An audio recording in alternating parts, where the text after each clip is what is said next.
It's pretty damn good. So I bought a 2000 7.3 Ford Excursion. So today I wanted to jump in and just answer some of the most commonly asked questions about this jacket. I don't know, I feel like it could be a little longer though. Incredible. WSF always does a good job of supporting like true on the ground conservation. So You got goosebumps. goosebumps.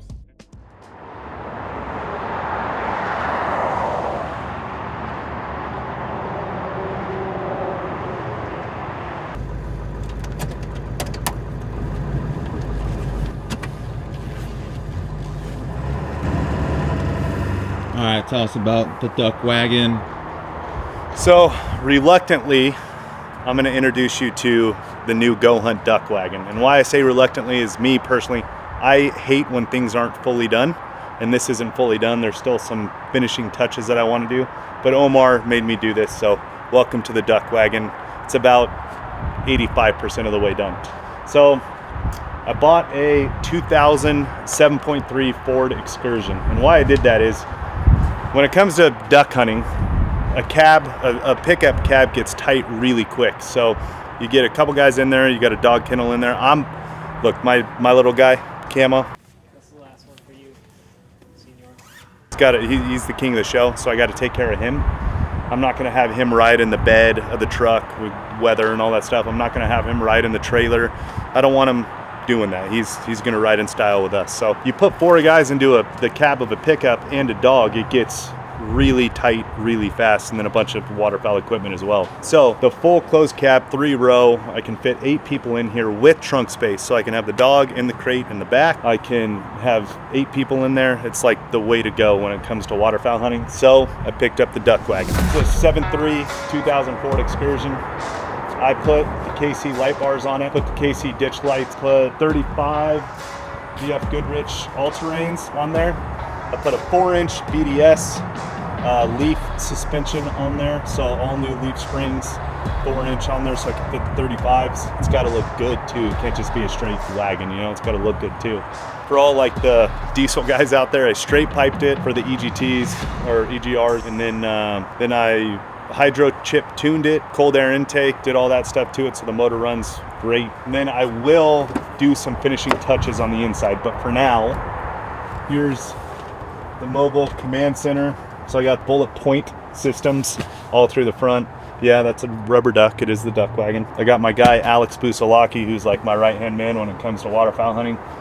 This is his captain's chairs. Got the phone mounts. Got the iPad for scouting, watching football on the road, you know, things like that. YouTube TV. Got that. So this is all about there. It's not fully done. That's why I'm hesitant. I don't even want to say what we're doing because I don't want you guys to know what I'm doing. But this is what I mean, like in the back. So I got 8 people in there, got the trunk space, got the gunner kennel for Camo, got this is his little home base. Got storage, room for storage, all that stuff. So it's like it truly is the world's best waterfowl vehicle, or at least I believe so. So yeah, that's the overall walkthrough of, and I put the reverse KC lights in there, flush mount reverse KC lights.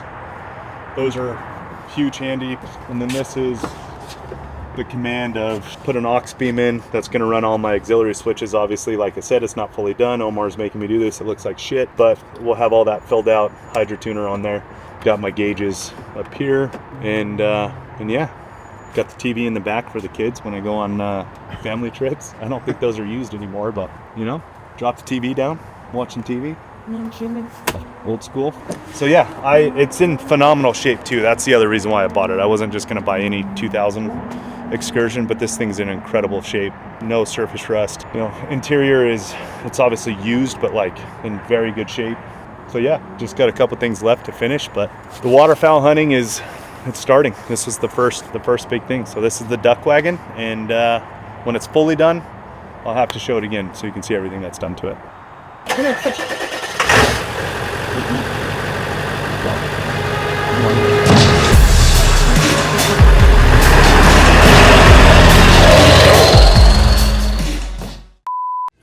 And obviously, if I'm showing you the duck wagon, I have to give a huge shout out to Bones and Jordan, my 2 guys, the Groms.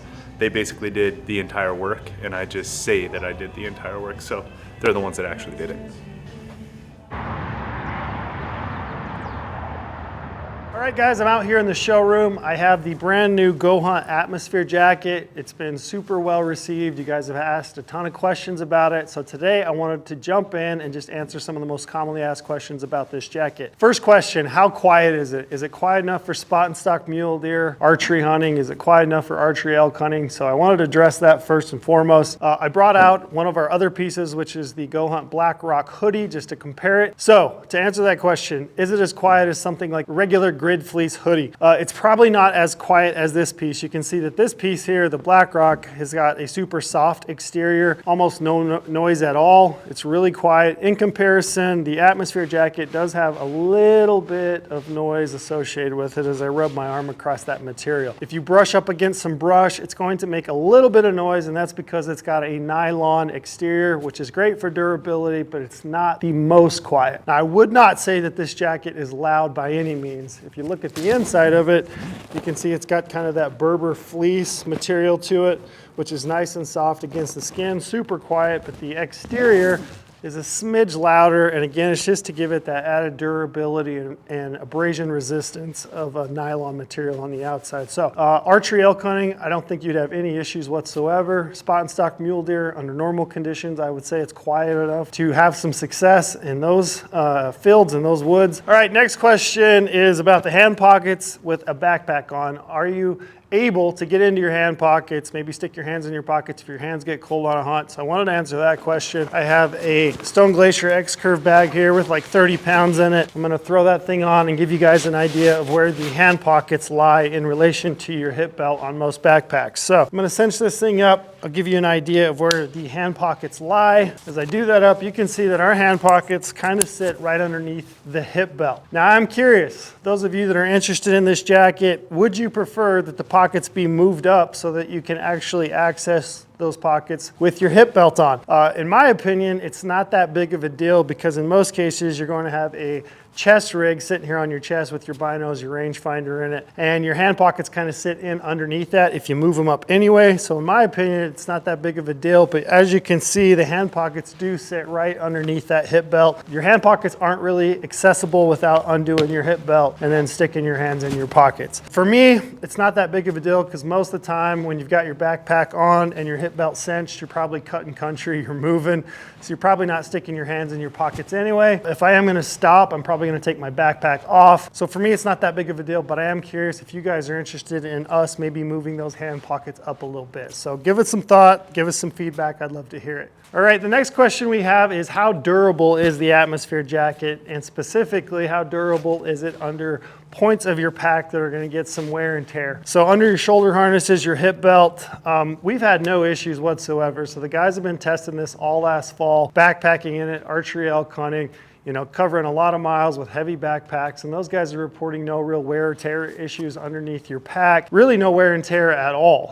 The exterior fabric on this is a nylon. You can see it's got some stretch to it, but really it's a pretty durable fabric there on the exterior. It's got great abrasion resistance. I wouldn't say that you're going to be able to walk through a blackberry patch without any snags, but for most wear and tear, whether you're archery elk hunting, spot and stock mule deer, that type of hunting, I think you're going to get great life out of it, and you should have no real issues underneath the frame of your pack, including your hip belt or your shoulders. So I would say great durability for what this piece is, which is a really light, mid-weight, quick drying piece of gear. So that hopefully answers that question. Next, I'll move on to fit. I'm going to peel this backpack off and I'll show you how this thing fits and give you an idea on what size you might get. So the next question is about fit. What size should I get? So I wear a size large, whether I'm buying a piece of Sitka gear, KUIU, maybe First Light, Stone Glacier, whatever the equipment is, I typically buy a size large. I would say this fits true to size. We did do a couple of things different in relation to some of those other brands. So we lengthened the sleeves. So you can see I've got a pretty long wingspan and I still have coverage out to my wrists. The other thing that we did is we added a little bit of extra length to the torso. I like having that protection. If you're sitting down on the ground and you're glassing, I like a little bit of extra coverage in the seat. I just wanted a longer torso, so we built that into this jacket. If you wanted to wear a mid-layer underneath this, like a Black Rock hoodie or a grid fleece hoodie underneath this, you might want to size up one size. Like I said, this is a large on me. If I was going to size up, I would go to an extra large and I'd be able to wear like a grid fleece hoodie underneath this thing if I needed to. You can see I've I've got this just basically over a t-shirt, which for me, this piece of gear is primarily suited to archery, elk hunting, archery, deer hunting, where I might take off on a stalk and I'm probably just in my base layer. I probably want to throw this thing over the top in case it gets colder either in the morning or in the evening. It just allows me more flexibility to stay comfortable during those time frames of the day when you might need a little bit of extra warmth. And like I said, it dries really, really fast, which is a key point that we wanted to put into this jacket. So I would say true to size, buy the size that you normally buy, unless you plan on layering underneath it, then you might want to size up. So I think that'd be a good, like, state of the union on a bunch of this new stuff. I wear like a size 17. I don't know. I feel like it could be a little longer though. You got this, and then you got this, and then. Oh, this would be up that high. Makes it hard to use. What about the mainly to put around the actual. It's pretty damn good. Just move the pockets up a little bit. Because it's a rain jacket, I would go a little longer. We can talk about that though. But because it's rain and you want coverage, like this isn't, you know what I mean? Yeah. Like you're trying to battle out the weather, so you want coverage. So I would make it like quite a bit longer. Yeah. Because I were to it down. Yeah, like that. You want it long so you have coverage. These go down too low for me. You don't think those are too low? Like that's clear down. Let's open it up. Hey, hit me. Like, I don't know. I don't think you're This gonna should notice. go higher. I don't This know should that. go I think like definitely to here. go higher. Okay. Because you uncinch it and now it's long enough, right? Yeah, just now it's like long enough. Looking at you. Yeah, I want to cover the hat. We put these on here to be more durable and water resistant, so if you're not wearing gaiters, but I think they should come up like another baffle. Yeah, Oh, that's what we call. these fit me. Yeah, because you're gonna want to walk. Yeah, a little bit. Yeah. These fit me great. I will tell you right now, my nuts are toasting. Good. That's our goal. Toasting. Tell me about today's delivery day. Pretty cool to get this. What round are these? This is round 2 of rain gear and 2 of round 2. Oh, this is first round rain gear. Second round of that. This is the third round. Third round of that. See, I told you I was right on all my first guesses. The down pants, like everything we wanted to do our way, all came together right there. We are moving the pocket to the right, which Lane, that was a very good takeaway. I didn't really think about it, but I use my right side in pants, like exclusively. So that's a good call. So we'll move that to the right. Those are done. And then the rain gear for the first round, Kevin nailed it. We need to add a little bit of length, a little bit of coverage. We need to fix the hood brim. We're fixing that. It's always fun trying on new shit though. Love it.